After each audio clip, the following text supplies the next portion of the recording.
heat and humidity. Oh, it feels so sticky out there. Meteorologist Elizabeth Gardner in the WRAL Severe Weather Center, and this is dangerous to be outside for a prolonged period of time. It is. You know, it's going to feel like, 103, 104 for this afternoon, right in the middle of the afternoon. That's the time you really want to avoid being outside. I decided to pull up Apex. I was trying to find maybe a place where people were out walking around. There are a few people wandering around down Salem Street, probably just getting to and from the car to wherever it is they were trying to go. It is 89 with a dew point of 70. Now, as our temperatures climb on up to 96 later this afternoon, that's when you'll really feel a bigger difference. Dew point 70, that's still fairly high, but if the dew point were 75 and the high temperature was 95, it would feel a lot worse. And that's really where we're headed for Sunday and into early next week. This is a look at the heat index. It feels like 95 in Durham and Raleigh, 95 in Goldsboro, 93 Fayetteville, 97 in Clinton. That doesn't necessarily put us in the danger zone. It's hot, it's uncomfortable, but later this afternoon we could climb to, like I said, 103, 104. One of the things that's making it feel a little more comfortable outside is we do have a nice breeze. Now, it's a hot breeze, but a breeze is a breeze, and our winds are gusting 28 in Durham, Raleigh, and Fayetteville, 18 in Clinton, 23 in Goldsboro, 24 in Southern Pines. So that breeze at least is mixing things up out there. We have thunderstorms that are starting to pop up over the mountains and a trough here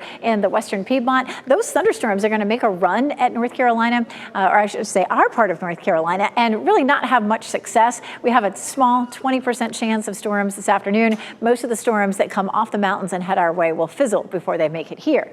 96 Raleigh, 95 Durham, 96 Fayetteville. So again, looking at a very hot afternoon. We are proud media partners of Live After 5, and it is going to be hot. I mean, there's no way to really paint too pretty of a picture here. 90 at 7 o'clock, 87 at 9 o'clock. Music starts at around 6 o'clock. But the pro tip here is this is at City Plaza, right there on Fayetteville Street, where the buildings are tall, and there is actually shade there. At least you can find some shade up closer to the building. So if you're headed there, find a shady spot, it'll be okay.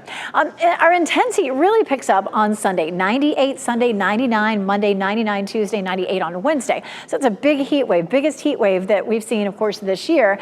For this afternoon, looking at a heat index of 102, could be 105 for us tomorrow, and then we'll see a very high heat index for next week as well. Here's why. We have a high pressure system that's going to be building into our area. High pressure systems bring sinking air. That sinking air compresses and warms, and this is going to be one of the strongest high pressure systems that we've seen over us this early in the season, possibly as a record. So we'll be watching for that. Monday, you can see most of our viewing area covered in red. So that is major heat risk, especially for those who don't have air conditioning or proper cooling. And then we'll have some pockets of extreme on Tuesday. So just keep that in mind. We're not going to get out of this anytime soon. And the impact of heat is cumulative on your body. Maybe you did fine outside for a couple of days if you work outside, and then, that third day or fourth day, you really, succumb to it.